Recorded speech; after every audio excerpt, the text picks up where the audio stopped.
congratulations on the film. Thanks. Thank you very much. So much.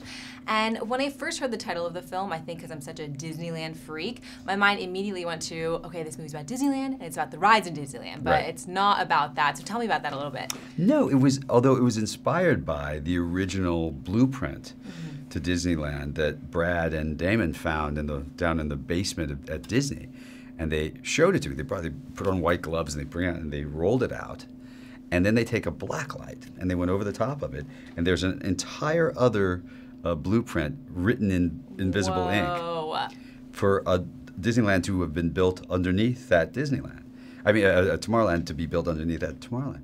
And that's sort of what inspired them. They didn't do it. They didn't have, I think he built the Epcot Center instead. But it's what inspired them to write the film about sort of there's another world out there. And I just thought it was interesting. That is really interesting. I did not know that. There's this one scene in the movie where Casey comes to your house. And without giving too much away, you guys kind of get some unwanted visitors. Yes, we do. Yeah. It's a really physical scene. What was it like to shoot that?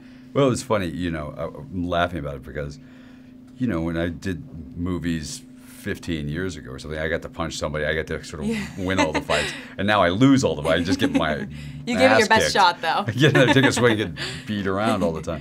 But it was fun. Listen, it's always fun to do those kind of things because it's, you know, most of the film we didn't have to, it wasn't all green screen stuff. It was a lot of practical, which is old-fashioned, but it was really fun to do. And I read that Brad Bird had always had you in mind for Frank Walker. So when you read the script, what was it about? Well, first you go, because I think the description of him is, you know, 50s, angry, bitter. You don't know.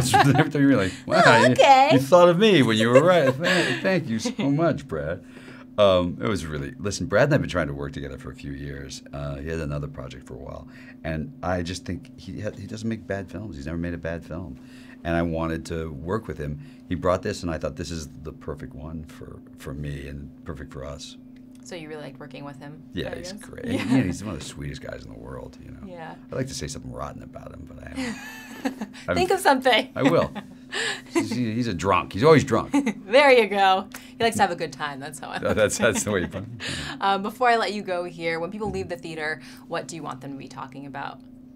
Well, I don't know. I will tell you that I felt that, you know, when you walk out of the movie, the fun part to me was you sort of take away the idea that, you know, all is not hopeless and that there is some individual responsibility and that the future is not necessarily preordained. You know, that all these things that we turn on the TV and you watch right now and break your heart, that it doesn't have to be that way. And I loved the idea of that sort of outlook by these people, by Brad and Damon. I thought that was fun and I thought that was exciting. Yeah, I like it. Thank you. Thank you very much. Meeting you. You too. Have fun.